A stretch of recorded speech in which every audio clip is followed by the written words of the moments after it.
नमस्कार दोस्तों, आज के वीडियो में हम लोग करने वाले हैं जेएसएससी सीरियल के प्रीवियस ईयर के प्रश्न 2015 में पूछे गए थे।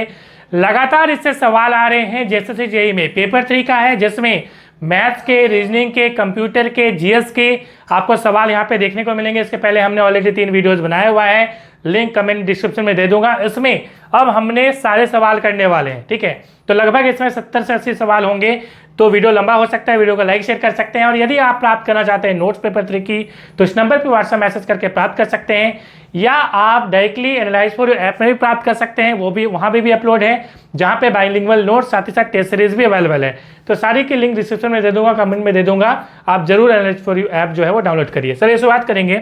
पहला सवाल हमारा क्या है, रीजनिंग का सवाल है कि पॉकेट को ये लिखा जा रहा है, तो यहाँ पे डियर को क्या लिखा जाएगा, ठीक है। तो ध्यान से देखिए सीरीज को, तो P के बाद Q है, ठीक है, मतलब आगे बढ़ा एक, उसके बाद O के बाद है N, मतलब पीछे बढ़ा, O के पहले N होता है, उसके बाद C के आगे बढ़ा D, उसके बाद K के पीछे गया तो J होगा।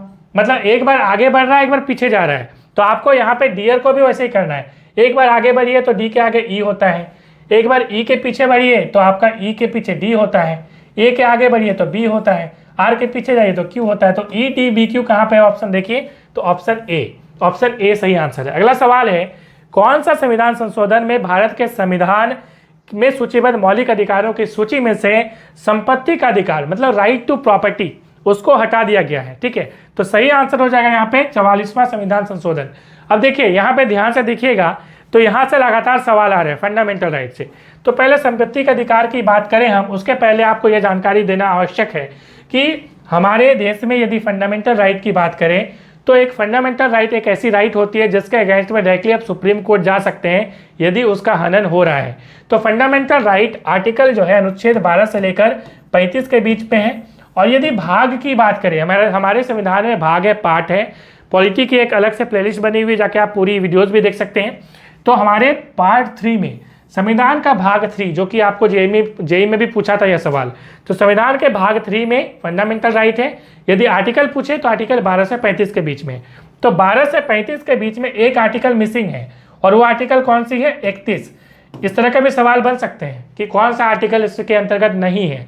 ये सवाल एग्जाम में पूछा है, ठीक है, कि कौन सा आर्टिकल फंडामेंटल राइट नहीं है, ठीक है। तो आर्टिकल 31 उसमें ऑप्शन में देगा, तो आपको सही करना है टिक, क्योंकि 31 के अंतर्गत जो है संपत्ति का अधिकार दिया गया था। आर्टिकल 31 एक संपत्ति का अधिकार था, मगर अब ये एक लीगल राइट है, ठीक है। क्या है, लीगल मतलब कानूनी अधिकार है। मतलब अभी अब ये आपका राइट है, मगर इसके लिए आप सुप्रीम कोर्ट डायरेक्टली नहीं जा सकते कि मेरा संपत्ति छीन लिया हम डायरेक्टली सुप्रीम कोर्ट जाएंगे, नहीं। आपको एक अदालत से, निचली अदालत से, फिर ऊपर ऐसे ऐसे करके सीरीज में जो है जाना पड़ेगा। इस तरह से होता है, ठीक है। मगर यदि ये संपत्ति का अधिकार होता जैसे पहले था तो डायरेक्टली लोग सुप्रीम कोर्ट चले जाते थे, यही दिक्कत थी। इसलिए इसको फंडामेंटल राइट से हटा दिया गया। देखिए, जब हमारा देश 15 अगस्त 1947 को आज़ाद हुआ, उसके बाद 26 जनवरी 1950 को देश का संविधान लागू हुआ। उसके बाद आपको पता है कि पंचवर्षीय योजनाएं आपको पढ़नी है। उसमें से आपने देखा कि भारी उद्योग लगाने की बात हुई। तो भारी उद्योग जब लगाने की बात हुई, उसके लिए ज़मीन एक्वायर करने की बात हुई, साथ ही साथ हाईवे बनाना था, उसके बाद रेलवेज बनानी थी, उसके लिए भी ज़मीन एक्वायर चाहिए क्योंकि पटरी बनाना है, रोड बनाना है। अब जैसा ही ज़मीन जो है सरकार लेना चाहती थी, लोग जो है बोलते थे हम नहीं देंगे, ठीक है, मेरे बाप दादा की ज़मीन है। या कई लोगों को ऐसा भी लगता था कि हम इसको दे देंगे, बगल से रेलवे गुजर रही है, हम यहाँ पे दुकान लगाते तो ज़्यादा फायदा होता, ये ज़मीन की वैल्यू बढ़ जाएगी, ठीक है, इसलिए नहीं देते थे। जिसके कारण जो है सरकार को ज़मीन लेने में दिक्कत आती थी, और डेवलपमेंट जो यहाँ पे प्रोसेस होती थी, अलग अलग प्रोजेक्ट होती थी, वो लगाने में दिक्कत आती थी, जिसके कारण यहाँ पे इसको फंडामेंटल राइट से हटा दिया गया। सवाल ये भी एग्जाम में पूछ सकता है कि बताइए कौन सा आर्टिकल के अंतर्गत अभी फिलहाल संपत्ति का अधिकार है। तो आर्टिकल 300A, चूंकि एक अमेंडमेंट है तो यहाँ पे आर्टिकल 300A मतलब बाद में जोड़ा गया, ये समझिए। जब भी ABCD इस प्रकार का रहेगा मतलब समझिए बाद में जोड़ा गया है। तो आर्टिकल 300A के अंतर्गत जो है संपत्ति का अधिकार को जोड़ा गया है, ठीक है। इतना आपको समझ में आया। चलिए नेक्स्ट सवाल की ओर बढ़ेंगे। अगला सवाल हमारा क्या है, अगला सवाल है, किसी दस्तावेज को अलग स्थान में सहेजने के लिए क्या करते हैं, मालूम है आपको, सेव एज करते हैं, SAVE, सेव एज। यदि आपको सेम जगह पे करना है जहाँ पे पहले से था, या ऑलरेडी कंप्यूटर ने बना के रखा है कि वहीं पे जिस ड्राइव में उसको सेव करना है, आप यदि वो करना चाहते हैं तो आप डायरेक्टली सेव कर दीजिएगा, या आप शॉर्टकट की यदि दबाना चाहते हैं तो Ctrl+S करिएगा। मगर यदि आपको अलग जगह में सेव करना है तो आपको क्या करना होगा, लिखा ही है अलग स्थान, तो आपको सेव एज करना पड़ेगा। तो option B is the right answer. ठीक है, नेक्स्ट सवाल, किस भारतीय भाषा को 5 अलग अलग लिपियां में लिखे जाता है? तो सही आंसर होगा कोंकणी। जो कोंकणी है उसको अलग अलग 5 भारतीय भाषाओं में लिखा जाता है। कौन कौन सी भाषाएं हैं? वो भाषाएं हैं सबसे पहले देवनागरी, जिसमें हिंदी लिखा जाता है, संस्कृत लिखा जाता है। तो देवनागरी पहली लिपि हो गई। कोंकणी जो है वो देवनागरी में भी लिखी जाती है। दूसरी है रोमन, जिसमें इंग्लिश लिखी जाती है। तो रोमन ABCD जो लिखी जाती है उसमें भी कोंकणी लिखी जाती है। उसके बाद तीसरी है मलयालम, जो कि केरल की जो है भाषा है मलयालम। ठीक है, उसमें भी लिखी जाती है। उसके बाद जो अगली भाषा यहाँ पे है वो है पर्शियन। ठीक है, जिसको हम लोग फारसी बोलते हैं। तो फारसी में भी ये लिखी जाती है। ठीक है, उसके बाद कौन सा छूट गया? तो उसके बाद जो है यहाँ पे कन्नड़ छूट गया। तो कन्नड़ जो कर्नाटक की भाषा है, कन्नड़ में भी ये लिखी जाती है। ठीक है, अगला सवाल यहाँ पे देखिए। तो ये हो सकता है नेक्स्ट एग्जाम में पूछ दे आपको कि बताओ कि कौन सी भाषाओं में लिखी जाती है। यदि नेक्स्ट अगले एग्जाम में पूछ दे तो आपको ये भाषाएं याद रखनी है। सवाल है a + b = 5 है, 3a + 2b = 20 है। तो 3a + b का वैल्यू क्या होगा? तो बच्चे वाला सवाल है, हम लोग करते हैं इसको। देखिए यहाँ पे हम लोग इक्वेशन बना के चलते हैं। पहला इक्वेशन क्या है? a + b = 5 है। ठीक है, दूसरा है 3a + 2b = कितना है? 20 है। ठीक है, इक्वेशन 1 मान लीजिए, इसको 2 मान लीजिए। अब एक काम करते हैं, इसमें 3 × कर देते हैं, उसको माइनस कर देते हैं इससे। तो 3a + 3b = क्या हो जाएगा? 15 हो जाएगा। और ये हो जाएगा 3a + 2b = कितना हो जाएगा? इक्वल टू हो जाएगा 20। इसको माइनस करिएगा तो 3a t a खत्म। यहाँ पे 3b - 2b b हो गया और ये हो गया -5। ठीक है, अब क्या पूछा? a का वैल्यू इससे निकाल लीजिए। इससे a का वैल्यू निकालिए, b का ऑलरेडी निकल चुका। तो a का वैल्यू हो जाएगा कितना? 5 - b, और b का वैल्यू ऑलरेडी माइनस है। तो 5 और -5 मतलब प्लस हो जाएगा, मतलब a का वैल्यू हो गया 10। सवाल पूछा है कि 3a + b क्या होगा? तो 3a का वैल्यू 10 है और प्लस है, तो प्लस b का मतलब -5 है। तो 30 - 5 मतलब 25 यहाँ पे सही आंसर हो जाएगा, ऑप्शन डी। चलिए नेक्स्ट सवाल की ओर बढ़ेंगे। अगला सवाल हमारा क्या है? दिनेश को कुछ राशि जेब खर्च के लिए मिलता है। वो 20% किताबों पर व्यय करता है, बाकी का 25% स्टेशनरी पर। इस प्रकार से खर्च होती है। तो मिठाइयाँ में जो है वो 3.5 रुपये उसके पास होता है मिठाई खरीदने में। बताइए कि जेब खर्च कितना है? देखिए मान लेते हैं कि लेट जेब खर्च जो है वो x है। ठीक है, अब क्या बोल रहा है? अब बोल रहा है कि किताब पर, मतलब यहाँ पे पहले लिख लीजिए बुक्स पे कितना यूज हो रहा है? बुक्स पे हो रहा है x का 20%, मतलब टोटल राशि का 20%। ठीक है, 20%।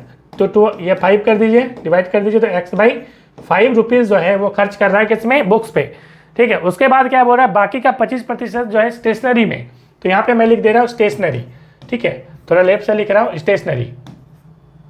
स्टेशनरी। तो स्टेशनरी में कितना खर्च हो रहा है? बचा हुआ राशि का 25%। बची हुई राशि कितनी है? देखिए x पहले से था और ऑलरेडी ये खर्च कर चुका। मान लीजिए 2 रुपये आपके पास है पॉकेट में, 1 रुपया खर्चा कर दीजिए। तो माइनस करिएगा तो 2 - 1 वैसे ही करेंगे। पहले से बचा हुआ था, पहले था x और खर्चा कर दिया x-5, x/5। तो इसको माइनस करिए तो क्या हो जाएगा? 4x/5, यही बचा हुआ है। तो 4x/5 का 25% जो है वो स्टेशनरी में यूज़ कर रहा है। इसको आप डिवाइड करिएगा तो 4 खत्म, तो बचा x/5। तो x/5 जो है वो स्टेशनरी में खर्चा किया। उसके बाद क्या बोल रहा है? बची राशि का 10% दान में। तो यहाँ पे डोनेशन में लिख देता हूँ। ठीक है, डोनेशन। तो डोनेशन में कितना हो गया? 10% जो है बची राशि का। तो बची राशि मतलब अब फिर से बची राशि निकालना होगा। देखिए x माइनस ये टोटल राशि है, अभी तक कितना खर्चा किया? x/5 यहाँ पे और x/5 यहाँ पे।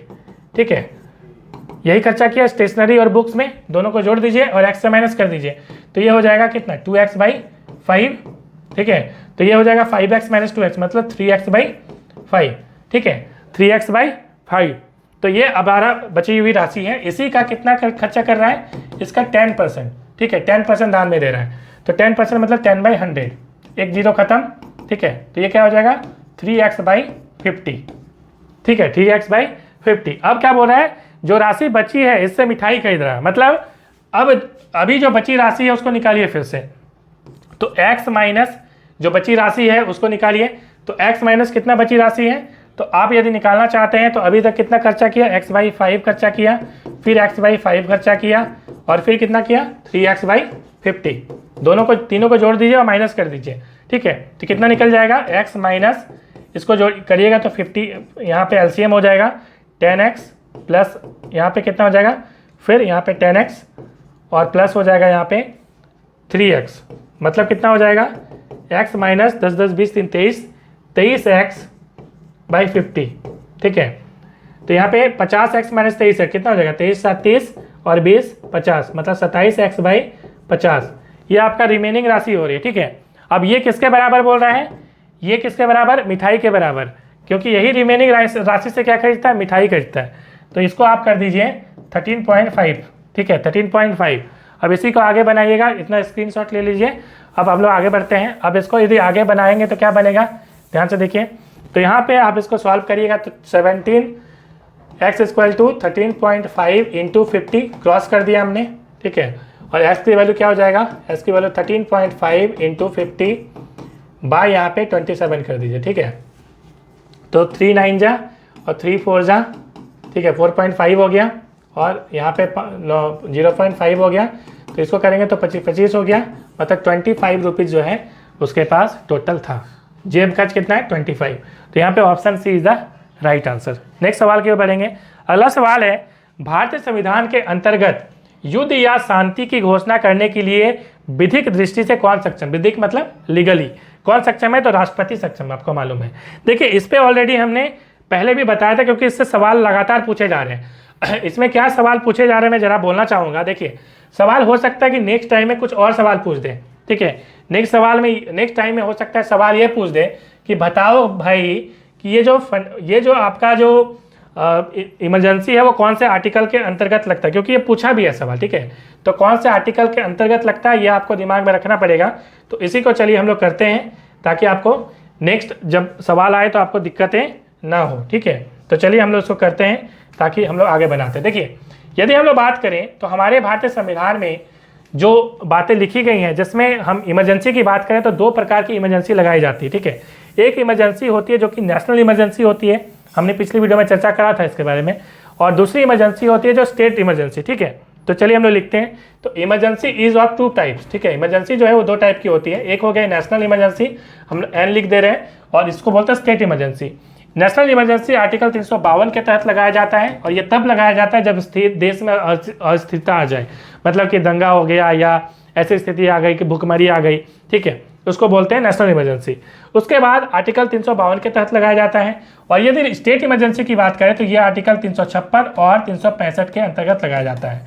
देखिए इसमें जो है होता यह है कि इसमें यदि आप लगाते हैं आर्टिकल 352 तो राष्ट्रपति की परमिशन लेनी जरूरी है। इसमें भी राष्ट्रपति ही लगाता है, ठीक है।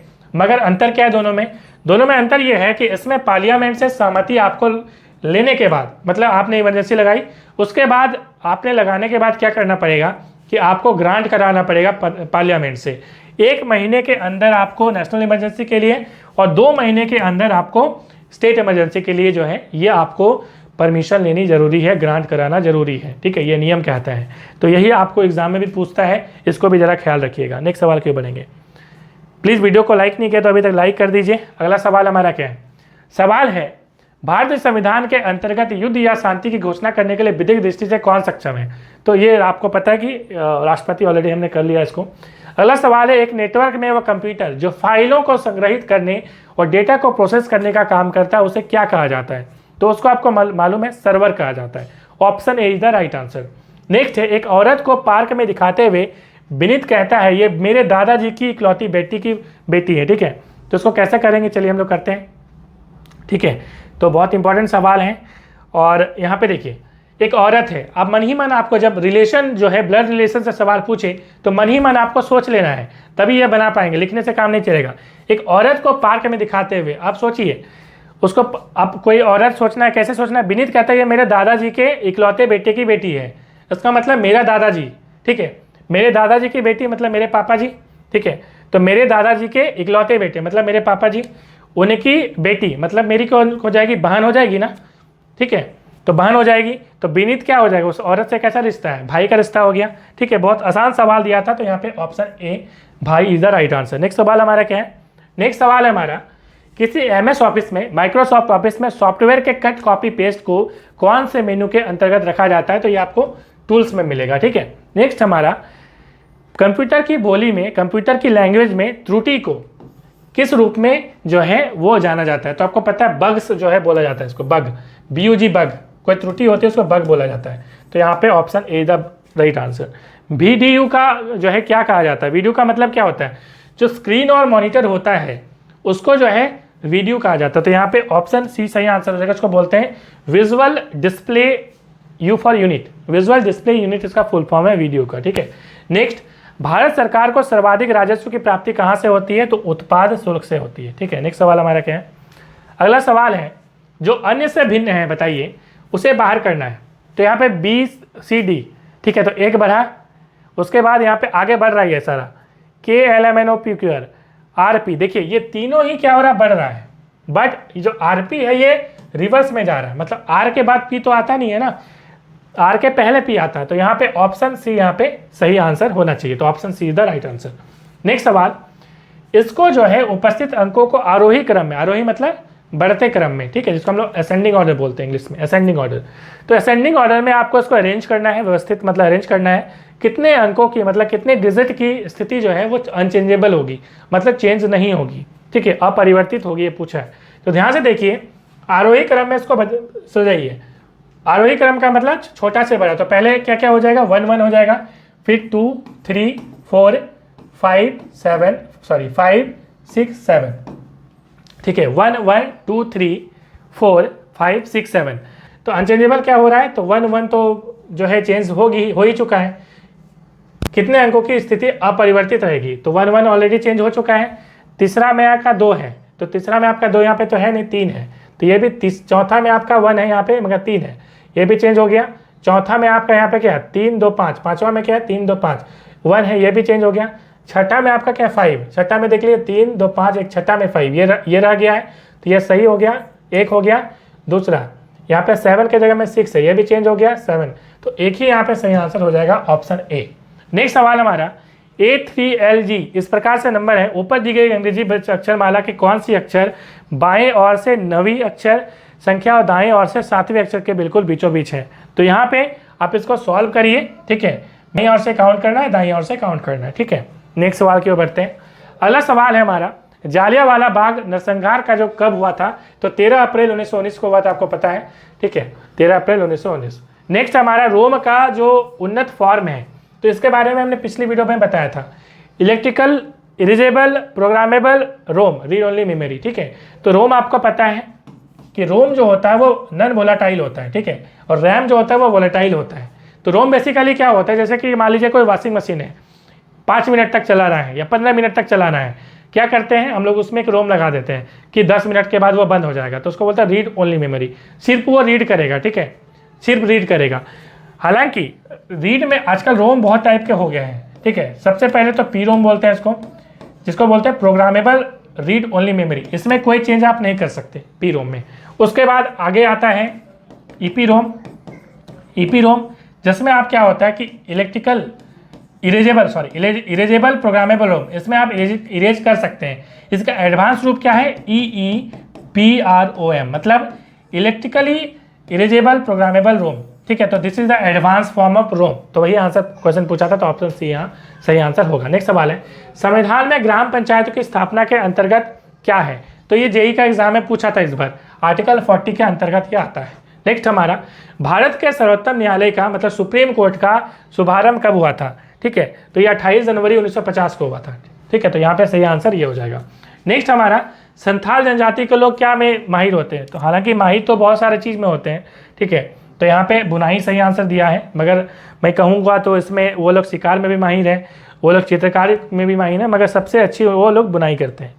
नेक्स्ट हमारा, भारतीय संविधान में किसको हटाने की कोई भी कार्यविधि जो है प्रावधानित नहीं है? तो राज्यपाल को हटाने की कोई कार्य जो है नहीं है, क्योंकि राष्ट्रपति, उपराष्ट्रपति, सर्वोच्च न्यायालय सब में जो है महाभियोग लगा के हटा सकते हैं, बट राज्यपाल को हटाने की कोई यहाँ पे नियम कानून नहीं है, क्योंकि राज्यपाल जो आते हैं यहाँ पे हमारे राज्यों में, ठीक है, एक राज्यपाल जब आते हैं तो वो राष्ट्रपति का मुहर लगा जो होता है एक दस्तावेज, उससे ये यहाँ पे अपॉइंट होते हैं, ठीक है। तो उसके लिए कोई नियम कानून नहीं है कि इतने दिन के लिए वो अपॉइंट होंगे, कोई भी इनका टेन्योर भी फिक्स नहीं है, ठीक है। उसी प्रकार से इनको हटाने की भी कोई विधि नहीं है, ठीक है। तो राज्यपाल यहाँ पे गवर्नर सही आंसर होगा। नेक्स्ट सवाल है, राज्यपाल के बारे में हमने डिटेल वीडियो बनाया हुआ है, आप जाके पॉलिटी प्लेलिस्ट में जाके देख सकते हैं।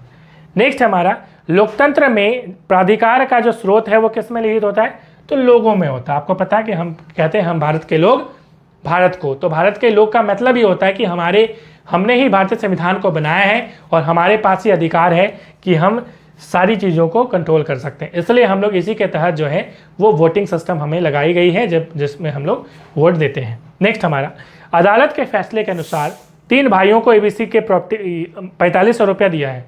ये प्रॉपर्टी का डिस्ट्रीब्यूशन हुआ है। अब इसमें 4:3:2 के अनुपात में ये दिया गया है। अब बताना है कि ए और सी के बीच की राशि का अंतर क्या है।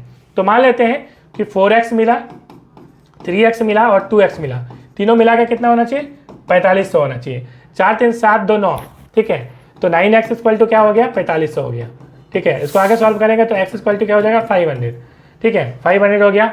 अब क्या बोला है, अब बोला ए और सी के बीच का राशि का अंतर यह है, तो ए यहाँ पे है और सी यहाँ पे। ए का मतलब कितना हो गया, 4 × x मतलब 2000, ठीक है, और माइनस सी का मतलब 500 दूना 2, 1000, मतलब माइनस करेगा तो 1000 आएगा, ठीक है। तो यहाँ पे सही आंसर हो जाएगा ऑप्शन सी 1000। चलिए नेक्स्ट सवाल की ओर बढ़ेंगे। अगला सवाल है सॉफ्टवेयर का प्राथमिक उद्देश्य डेटा को किसमें परिवर्तित करता है, तो जानकारी में, ठीक है। तो ऑप्शन बी सही आंसर होगा। नेक्स्ट सवाल एमएस एक्सेल के मामले में अगर आप किसी सेल में प्रविष्टि टाइप करना शुरू करते हैं, फिर आपको लगता है कि आप अपनी प्रविष्टि को उस सेल में नहीं डालना चाहते, तो आप क्या करेंगे, तो आप स्कैप बटन दबाइए और खलास हो जाइए, ठीक है। ESC जो बटन होता है जिसको स्कैप बटन कहते हैं, वो बटन दबा दीजिए और टेंशन फ्री हो जाइए। नेक्स्ट सवाल अगर a + b + c का वैल्यू इतना है तो a² + b² + c² का वैल्यू क्या होगा। देखिए सवाल के अनुसार ऑप्शन गलत है, यहाँ पे सवाल जो है वो क्यूब होना चाहिए, ठीक है। यदि a² + b² + c² हो तो उसका आंसर अलग होगा। उसका आंसर क्या होगा मैं उसको भी बता देता हूँ।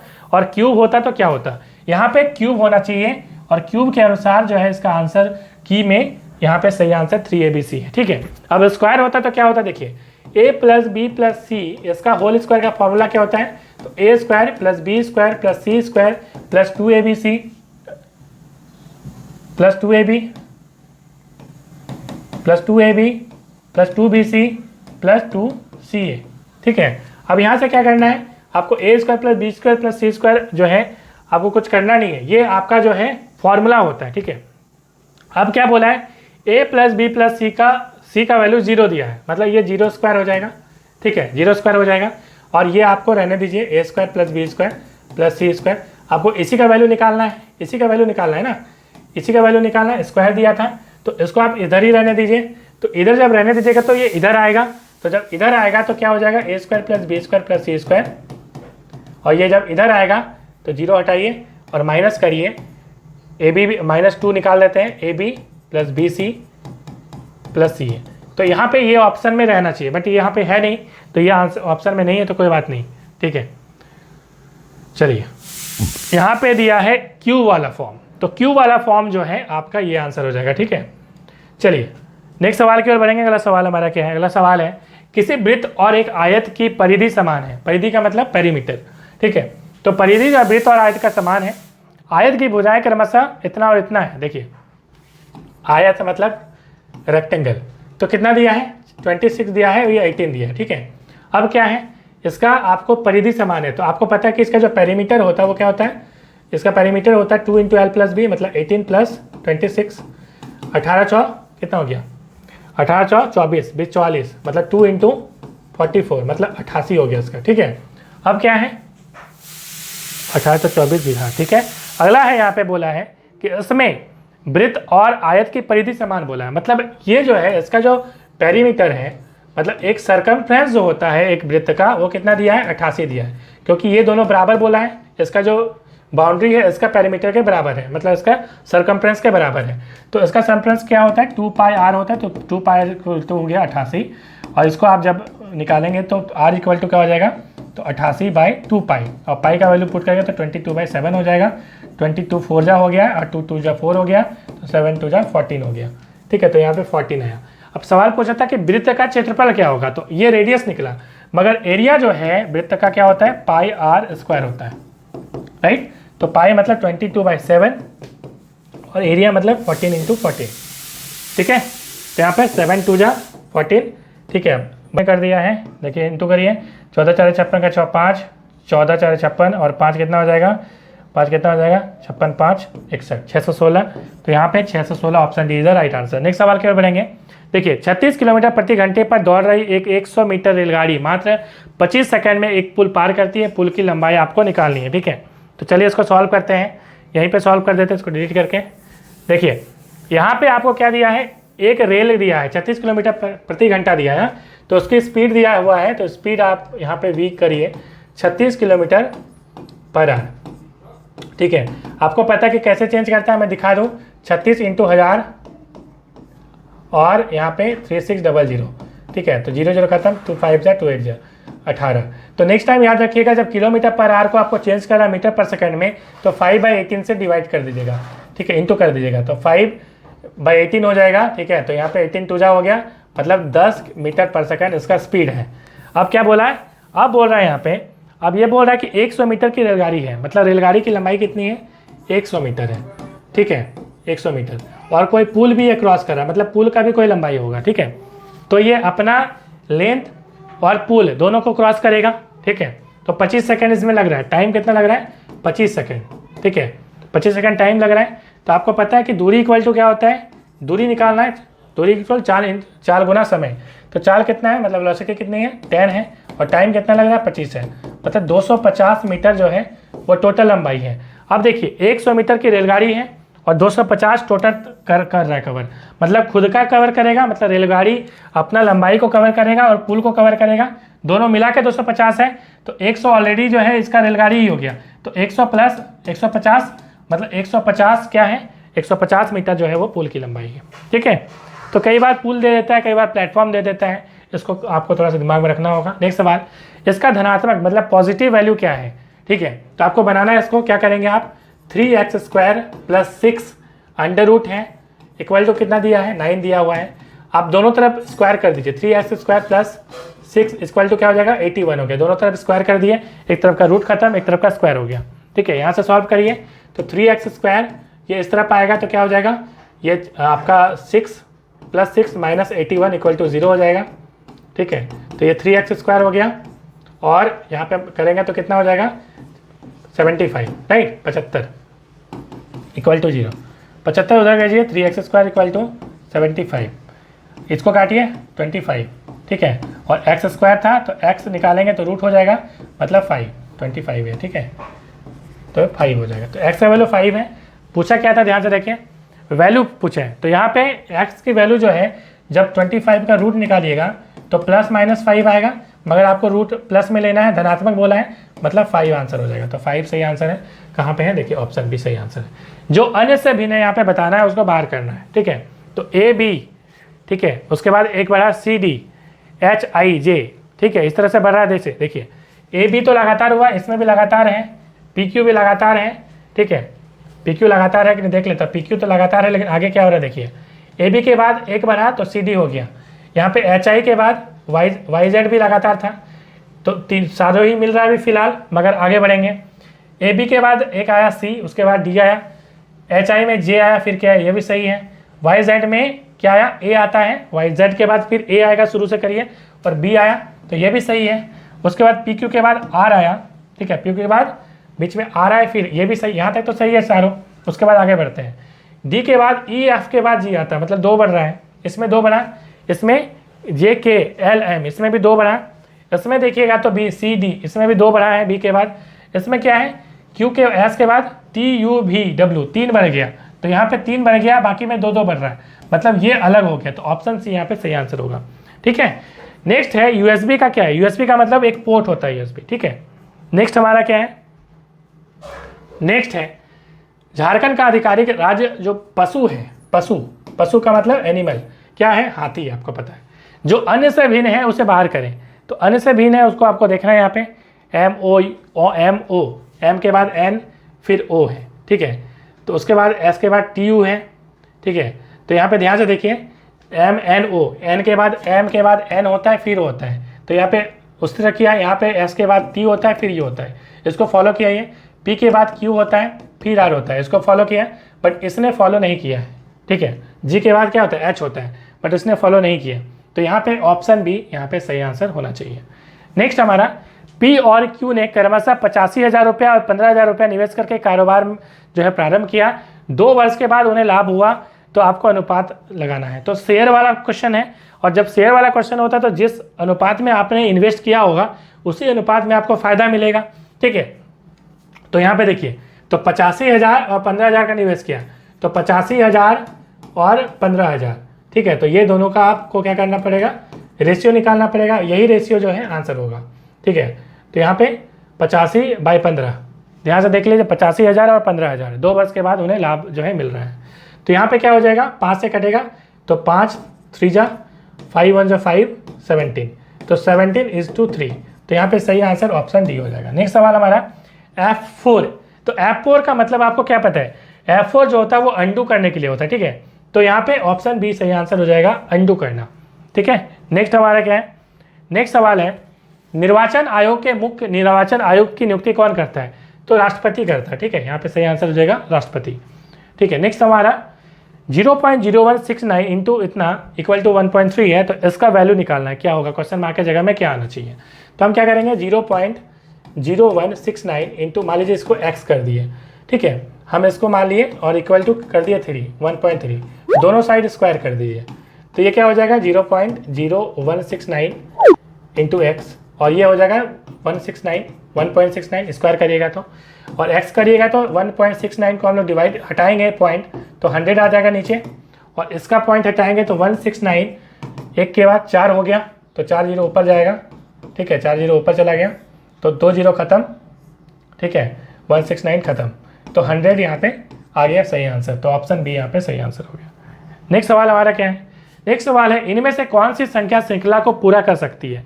देखिए 7 और 2 9 हो गया, फिर 3 12 हो गया।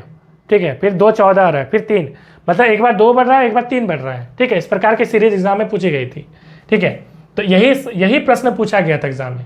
ठीक है, तो 7 2 9 3 जैसे यही में पूछा था, 3 12 2 14 14 3 17 3 17 2 19 19 के बाद क्या बढ़ेगा, 3 बढ़ेगा, क्योंकि देखिए 2 बढ़ा 3 बढ़ा, 2 बढ़ा 3 बढ़ा, 2 बढ़ा फिर 3 बढ़ेगा, तो 19 3 क्या हो गया 22। तो ऑप्शन सी यहाँ पे सही आंसर होगा। नेक्स्ट सवाल, आयताकार प्लॉट का क्षेत्रफल, मतलब आयताकार बना लीजिए, एक रेक्टेंगल बना लीजिए, आयताकार मतलब रेक्टेंगल का जो क्षेत्रफल है, एरिया है वो 2.2560 वर्ग किलोमीटर, मतलब वर्ग मीटर मतलब स्क्वायर मीटर।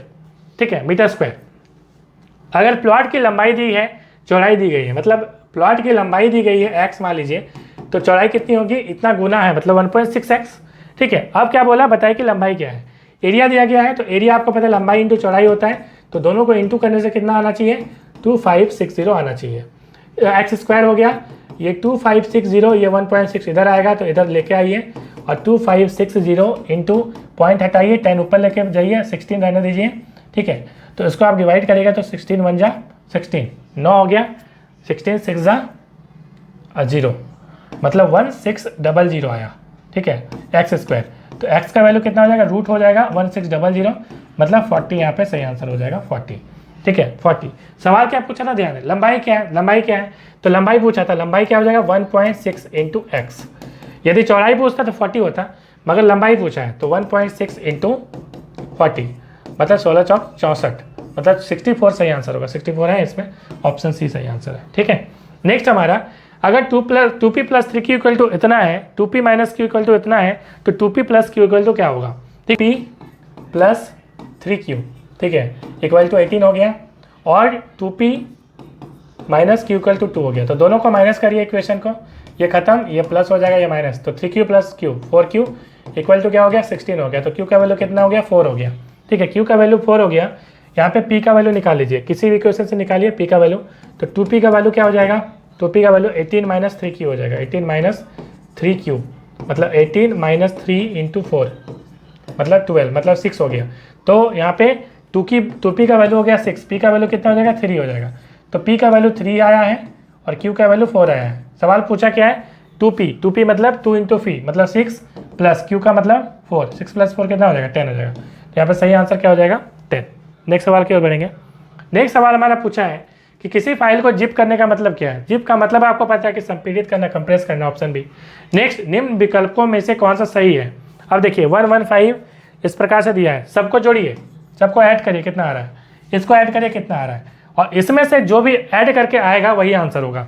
ठीक है। जैसे इसको ऐड करेगा तो 1 1 2 हो गया, 2 5 6 2 5 1 1 2 2 5 7 2 9 18 हो गया। इसको जोड़िए 7 2 9 1 10 3 13 5 18, ये दोनों जोड़ने से 18 ही आ रहा है। इसको जोड़िए कितना आया, 5 1 6 2 8 9 17 4 21 3 24। फिर से जोड़ लीजिए 5 1 6 2 8 9 17 4 21 3 24। तो ऐसा संख्या जो देखिए इसमें से सबको जोड़ने से 24 आए, ठीक है। तो आप जोड़ के देखिए, सबसे बड़ी संख्या ये है तो इसको मैं जोड़ के देखता हूँ, उसके बाद आगे इसको देखूंगा। तो 9 4 13 5 18 3 19 सॉरी 9 4 13 5 18 18 3 21 22 2 24। तो यहाँ पे यही आंसर होगा। अब बाकी को जोड़ के देखिए नहीं आएगा, तो ऑप्शन सी सही आंसर है। नेक्स्ट है समकोण त्रिभुज की परिधि इतना है, ठीक है। एक समकोण मतलब राइट एंगल ट्राइंगल जिसका 90 डिग्री हो एक, ठीक है। परिधि दिया गया है कितना, 60। उसके बाद कर्ण दिया, कर्ण का मतलब ये वाला जो हाइपोटेनस होता है उसको कर्ण बोलते हैं। तो ये 26 दिया हुआ है, ठीक है। अब ये मान लीजिए P है, परपेंडिकुलर ये बेस है, ठीक है। तो आपको मालूम है कि तीनों का एडिशन जो है वो क्या दिया हुआ है, परिधि होगा उसका। तीनों का एडिशन को परिधि बोलते हैं, ठीक है। परिमीटर्स को इंग्लिश में बोलते हैं। तीनों का एडिशन कितना दिया है, 60 दिया हुआ है। तो इससे आप पहले एक सॉल्व करिए, P + B, इसको इधर लेके जाइएगा तो 10 में 6 गया 4 और 5 में 2 गया 3, 34 आया। एक इक्वेशन ये बनाइए। दूसरा है कि त्रिभुज का क्षेत्रफल क्या बोला है, क्षेत्रफल का फॉर्मूला क्या होता है, P + B आपका निकल गया यहाँ से। और कुछ दिया क्या, समकोण त्रिभुज की परिधि दी गई है, उसकी कर्ण दी गई, त्रिभुज का क्षेत्रफल। तो क्षेत्रफल का फॉर्मूला क्या होता है, क्षेत्रफल का फॉर्मूला होता है एरिया = ½ B × H, ठीक है। ½ B × H, B × H मतलब P × B। तो ½ PB आपको निकालना पड़ेगा, ठीक है। यदि आप P × B निकाल लेते हैं तो आपका आंसर मिल जाएगा। तो स्क्वायर करके आप देख लीजिए इसको, ऐसे निकल पाता है क्या। तो इसको स्क्वायर करेंगे तो P² + B², ठीक है। A² + B² + 2AB होगा। 2AB = 34 का स्क्वायर करिए। 34 का स्क्वायर करेंगे तो कितना आ जाएगा, 4 4 12 और 4 3 12 13 और 4 3 12 का 2 1 3 3 9 1 10। इसको करेंगे तो 6 आया, 3 2 5 आया, 1 आया 1 1 1 5 6 1 1 5 6, ठीक है। तो 1 1 5 6 का आया 1 1 5 6 यहाँ पे आया। उसके बाद P² + B², P² + B², ठीक है। P² + B² + 2PB = कितना है, 1 1 5 6, ठीक है। तो P² + B² का फॉर्मूला जो है क्या हो जाएगा, देखो ध्यान से देखिए। P² + B², आपको मालूम है ये कर्ण दिया है, तो आपको पता है कि राइट एंगल ट्राइंगल में क्या होता है, P² + B² = क्या होता है, रेक्टेंगल आपका हाइपोटेनस का स्क्वायर होता है। तो 26 का स्क्वायर जो होगा वही यहाँ पे आप डालिए, ठीक है। तो 26 का स्क्वायर करेगा तो कितना आएगा, 6 6 36 का 6 3 6 2 12 3 15, ठीक है। 676 आता है ना, कि मैं फिर भी दिखा देता हूँ, 24 2 12, ठीक है। तो 676 आएगा यहाँ पे, तो 676 पुट करिए और 2PB = क्या हो जाएगा, 1156। अब 2PB यहाँ से निकालिएगा तो क्या हो जाएगा, 1156 - 676, इसको माइनस करिए तो 0, 15 में 7 गया 8, ठीक है। उसके बाद 10 में 6 गया 4, 480। 2PB का वैल्यू आ गया 480, ठीक है। PB का वैल्यू क्या आ जाएगा, इसको करिएगा तो 2 2 जा 4 डिवाइड करेगा 240। तो PB का वैल्यू इतना आया। यहाँ पे आपको पता है कि जो एरिया होता है, एरिया क्या होता है, एरिया = ½ B × H होता है। तो B × H मतलब B मतलब क्या, B मतलब बेस, और H यहाँ पे जो है हाइट कितना है, P है, क्योंकि ये जब 90 डिग्री है तो यही इसका हाइट होगा। तो PB, तो ½ PB के वैल्यू कितना है, 240, 240 पुट करिए, 120 हो गया आंसर, ठीक है। तो 120 कहीं पे देखिए, ये आंसर हो गया, ठीक है। नेक्स्ट सवाल की ओर बढ़ेंगे। अगला सवाल हमारा क्या है, अभी तक लाइक नहीं किया तो प्लीज़ लाइक कर दीजिएगा, बहुत मेहनत लगती है। अगला सवाल है, महात्मा गांधी ने किस स्वतंत्रता आंदोलन में करो या मरो का लगाया था। आपको 1942 में लगाया था, आपको पता है, भारत छोड़ो आंदोलन, इंडिया क्विट मूवमेंट जिसको इंग्लिश में कहते हैं। तो यहाँ पे सही आंसर ये है, और ये 1942 में हुआ था। नेक्स्ट हमारा, दिए गए जोड़े का आधार पर 4 में से समान जोड़ा चुनना है। स्वीकारना का लक्ष्य होगा, ठीक है। अपराध का याचना, आत्मकथा का जीवनी लेखक, तो यहाँ पे संस्करण का भूल सुधार, तो यहाँ पे सही आंसर हो जाएगा ऑप्शन बी, आत्मकथा का जीवनी लेखक, ठीक है। नेक्स्ट हमारा क्या है, नेक्स्ट हमारा इंटरनेट एक्सप्लोरर का एक प्रकार है। इंटरनेट एक्सप्लोरर क्या है, ऑपरेटिंग सिस्टम है, ब्राउजर है। तो यहाँ पे ब्राउजर सही आंसर होगा, ठीक है। इंटरनेट जो एक्सप्लोरर है वो एक क्या है, तो ब्राउजर है। कमेंट करके बताइएगा, अभी इंटरनेट जो एक्सप्लोरर है उसके जगह में अभी फिलहाल जो आपका माइक्रोसॉफ्ट जो विंडोज़ आता है उसमें कौन सा सॉफ्टवेयर आता है। IE के जगह में अब ये बदल गया है, हो सकता है इस बार वही सवाल पूछ दे, ठीक है। कमेंट करके बताइएगा, जो सही आंसर देंगे उनको मैं यहाँ पे हर दे दूंगा, तो आपको बाकी लोगों को भी पता चल जाएगा। नेक्स्ट, एक पति या पत्नी के बीच व्याता पुत्र हैं, मतलब 5 व्याता मतलब व्याता मतलब शादीशुदा पुत्र हैं, ठीक है। मतलब उसकी पत्नियां भी होंगी, इसका मतलब है प्रत्येक के 4 बच्चे भी हैं। अब परिवार में कितने सदस्य हैं पूछना है, ठीक है। तो पति पत्नी मतलब वाई हस्बैंड, तो ऑलरेडी ऐसे ही 2 हो गया, ठीक है। उसके बाद क्या है, 5 वैता पुत्र हैं, मतलब 5 इंटू 2 मतलब 5 2, ठीक है। 5 दूना 10, क्योंकि वाइफ हस्बैंड मिला के 5 इंटू 2 हो जाएगा 10, तो 10 हो गया इधर, 2 12 हो गया। उसके बाद क्या हुआ, प्रत्येक के 4 बच्चे हैं, तो 5 पुत्र हैं प्रत्येक के 4, तो 5 4 20, तो 20 10 30 और 2 32, तो 32 यहाँ पे सही आंसर हो जाएगा, ऑप्शन सी। नेक्स्ट है रिसाइकल बिन का फंक्शन क्या है। तो हटाई गई फाइल जो होती है वो जाके स्टोर हो जाती है रिसाइकल बिन में, बाद में आप उसको रिस्टोर भी कर सकते हैं, तो ऑप्शन ए यहाँ पे सही आंसर हो जाएगा। नेक्स्ट सवाल, निम्न का अर्थपूर्ण क्रम क्या होगा। मान लीजिए कोई बीमारी आई, तो पहले क्या लिखिएगा भाई, बीमारी लिखिएगा कि आपको पहले बीमारी आई, तो उसके बाद कहाँ जाएंगे आप, डॉक्टर के पास, चिकित्सक के पास। तो देखिए बीमारी नंबर 1 हुआ, बीमारी 2 हो गया, मतलब बीमारी पहले लिखिए, उसके बाद आप चिकित्सक के पास जाएंगे, मतलब 3 लिखिए। उसके बाद चिकित्सक क्या करेगा, आपका परामर्श देगा, तो परामर्श हो गया, ठीक है, परामर्श दिया चिकित्सक, तो उसके बाद 1 लिखिए। उसके बाद उपचार किया वो 4 लिखिए, फिर उपचार जैसे ही किया तो आपको स्वास्थ्य भी लाभ हो गया, तो 5 लिखिए। 2 3 1 4 5 कहाँ पे, 2 3 1 4 5, 2 3 1 4 5, तो यहाँ पे ऑप्शन डी सही आंसर हो जाएगा, ठीक है। नेक्स्ट सवाल, झारखंड कासल ओवर ग्रेप्स, ये लिखा था किसने, तो ये विक्टर दास ने लिखा था, ठीक है, काफ़ी इंपॉर्टेंट है, याद रखिएगा, तो बुक से एग्जाम में सवाल पूछता है। जब किसी संख्या में 24 घटा दिया जाता है तो 4/7 हो जाता है, तो उस संख्या के अंकों का योग क्या है। मान लीजिए वो जो संख्या है वो x है, ठीक है, x है, तो 24 घटाने से कितना आ रहा है, तो 4/7 आ जा रहा है, मतलब 4/7 अब कितना x, 4/7 करने से नहीं आएगा, 4/7 हो जाता है, मतलब x जो है वो 4/7 हो जाता है, मतलब 4/7x। इसको आप सॉल्व करिए, तो ये 7x हो गया, क्रॉस कर रहा हूँ मैं, और इसको इंटू करिएगा तो 7 7 चौक 28 का 8 2 7 दूना 14 2 14, ठीक है, 7 चौक 28 का 8 2 7 दूना 14 2 16, सॉरी, ठीक है। तो इक्वल टू क्या हो जाएगा, 4x हो जाएगा। इसको सॉल्व करेगा तो ये इधर आएगा, तो 3x इक्वल टू ये जाएगा तो 168, ठीक है। तो ये कटेगा इससे, 3 5 15 और 1 3 6 18, मतलब x का वैल्यू कितना आया, 56, ठीक है, 56 आया।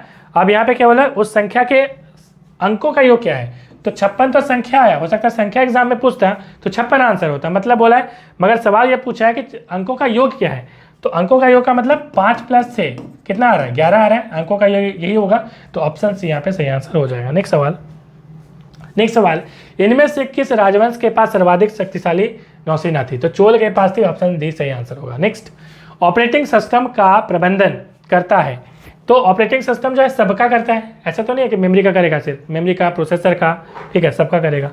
नेक्स्ट है, इस संख्या क्रम में खाली स्थान को भरना है, ठीक है, तो 3 12 है, ध्यान से देखिए, 12/3 करिए तो 4 आएगा। उसके बाद क्या करिएगा, 12/3 किए तो 4 आया, 20/4 करिए तो 5 आया। उसके बाद क्या करिएगा कि 7 आएगा, तो 35/5 करिएगा तो क्या आएगा, 7 आएगा, तो 35 यहाँ पे सही आंसर होगा, ऑप्शन डी। नेक्स्ट हमारा क्या है, प्रोटोकॉल क्या है, एक नियमों का सेट है, तो यहाँ पे सही रेगुलेशन, सेट ऑफ रेगुलेशंस, तो ऑप्शन ए। आपको मालूम है कि कई बार प्रधानमंत्री कई लोगों से नहीं मिल सकते, प्रोटोकॉल होती है, ठीक है, हालांकि कई बार प्रोटोकॉल को तोड़ा भी जाता है, तो आपने न्यूज़ में पढ़ा होगा, प्रधानमंत्री ने प्रोटोकॉल को तोड़कर फलाना के विदेश मंत्री से मुलाकात करी या रिसीव करा, तो ये सवाल इस तरह का पूछता है। नेक्स्ट, भारत का अंतिम मुगल सम्राट कौन था, तो बहादुर शाह जफर साहब को मालूम है, तो ऑप्शन डी सही आंसर होगा। नेक्स्ट सवाल हमारा, अगर शब्द एंथ्रोपो जो भी हो कि पहले 4 अक्षर उलट क्रम में लिखे, अगले 4 फिर उलट क्रम में, फिर अगले 4 ऐसा ही करें, तो 12वां अक्षर क्या होगा, तो पलट के देखते हैं हम लोग, ANTH है ना, तो पहले क्या करिएगा, H लिखिए, फिर T लिखिए, फिर N लिखिए, फिर A, मतलब उल्टा पलट के लिख रहे हैं। फिर है ROPO, तो पहले लिखिए O फिर P, ठीक है, फिर लिखिए O फिर R। उसके बाद क्या बोला है, रोपो हो गया। उसके बाद MORPH, तो इसको भी लिखिए, पहले लिखिए P फिर लिखिए R फिर O फिर M। उसके बाद क्या बोला, P तक हो गया ना, HISM, तो M, उसके बाद S फिर I फिर H लिख दिए। अब क्या बोला, 12वां अक्षर क्या होगा, तो काउंट करिए, 1 2 3 4 5 6 7 8 9 10 11 12, तो M हो गया आंसर, तो ऑप्शन ए सही आंसर है। नेक्स्ट हमारा क्या है, नेक्स्ट है, इनमें से कौन सा अंग पाचन तंत्र का भाग है, तो पाचन तंत्र में क्या होता है, थाइमस होता है क्या, नहीं होता है, थाइमस तो ग्लैंड है भाई, ठीक है, हृदय भी नहीं होता, आपका अमाशय होता है जिसको स्टमक बोलते हैं, ठीक है, ये अमाशय सही आंसर, श्वास नली भी नहीं होती, तो यहाँ पे ऑप्शन बी सही आंसर है। नेक्स्ट हमारा वायु संवर्धन एरोपोनिक्स जिसको बोलते हैं, उसके बिना जो है, किसके बिना पौधे उगाने की तकनीक है, तो धरती के बिना। बेसिकली ये एक ऐसी टेक्निक है जिसमें इस तरह से जो है हवा में टांग के पौधा को उगाया जाता है। तो आप बोलोगे सर इसमें न्यूट्रिएंट कहाँ से आता है, तो इसमें एरोसोल जो है इसमें डाला जाता है, मतलब एक केमिकल्स का स्प्रे किया जाता है जिसमें न्यूट्रिएंट होता है, ऐसा स्प्रे करते हैं और इससे वो न्यूट्रिएंट मिल जाता है उसको, और इस प्रकार से ये टेक्निक का यूज़ किया जाता है। नेक्स्ट है, किस समिति ने मंडल पंचायतों की संस्तुति की थी, तो अशोक मेहता समिति, ठीक है। तो अशोक मेहता समिति ने 2 बातें कही थी। इसने कहा था कि 2 लेयर में आप क्या करिए, तो पंचायती राज व्यवस्था की शुरुआत करिए। पंचायती राज व्यवस्था आपको पता है कई लोगों ने 3, कुछ समितियों ने 3 की बात करी है, कुछ ने 2 की बात करी है, तो बहुत इंपॉर्टेंट ये टॉपिक, इस पर ऑलरेडी हमने नोट्स भी दिया हुआ है, तो उसमें मैंने सारी चीज़ें बताई हैं। अभी तक आपने नोट्स प्राप्त नहीं किया तो 9474106242 पे व्हाट्सएप मैसेज करिए, टेलीग्राम में मैं नोट्स देता हूँ, ठीक है, या आप डायरेक्टली NLS4U ऐप में भी ले सकते हैं। तो अशोक मेहता समिति ने कहा कि इसमें आप 2 लेयर के बनाइए। 2 लेयर का मतलब है, एक तो जिला परिषद बनाइए जो कि जिला लेवल पे होगी, दूसरी मंडल पंचायत बनाइए, ठीक है।